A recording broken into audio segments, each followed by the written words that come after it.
Will this light stave off oncoming doom, or will its fire do nothing but consume? Candle Night from Drachma Studios in Mexico is a single-player 2.5D action-adventure platformer that feels like a love letter to the side-scrolling platformers of my youth with some serious Castlevania vibes. In Candle Night, we play as a flammable, sword-wielding protagonist in shining armor, making our way through an ominous gothic castle, lighting candles and using flames to overcome the creatures that lurk within its ruins. We solve puzzles within paintings and traverse challenging platforming sections, all while utilizing Drachma's ignition system. Unlike your classic platformers, the ignition system allows the player to choose the game's difficulty level in real time. As you strike candles on your quest, you'll acquire an ignition slot. These slots either buff or debuff certain character stats and increase the difficulty of the creatures around you. There is definitely a learning curve to this system, so don't feel like you're getting burned out too quickly. Having too high of an ignition gauge makes monsters stronger,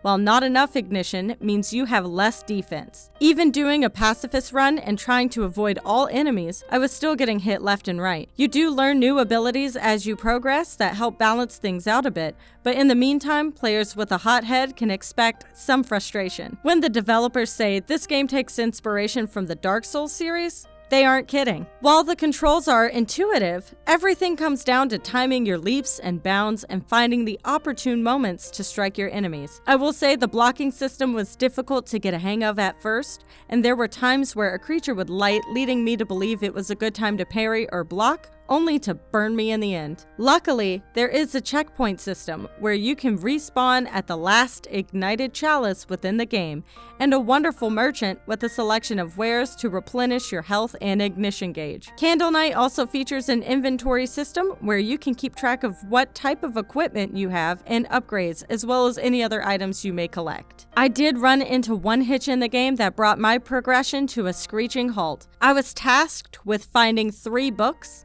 but upon finding the 3rd book, the game simply would not register the task as complete. Maybe I was missing a larger piece of the puzzle, but the directions weren't clear enough for me to know for sure. There does appear to be various other known bugs, so something to be aware of. The visuals are dark and moody and felt dynamic and immersive. Rich purples and vibrant orange flames fill the screen as you roam from room to room with some really nice lighting effects. There weren't many accessibility options outside of being able to change the language. The dialogue was largely one-sided as we are a silent protagonist and there are no choices to make, with all other dialogue happening as text on screen and no voice acting to accompany it. Outside of the giggles, grunts, and shouts of any boss characters we face, there really isn't any voice acting. However, I do want to take a moment to talk about the soundtrack.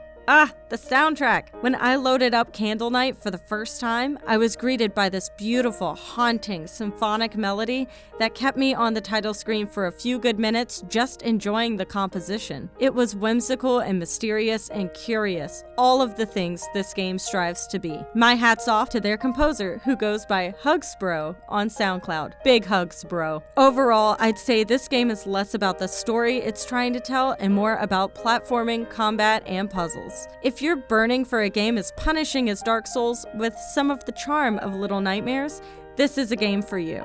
For me, this was a difficult game that definitely challenged me. The ignition takes some getting used to, the broken puzzle and exploration elements were frustrating, but the visual design and killer soundtrack are enough of a redeeming factor to make this one worth checking out. Maybe just wait for a patch or 2.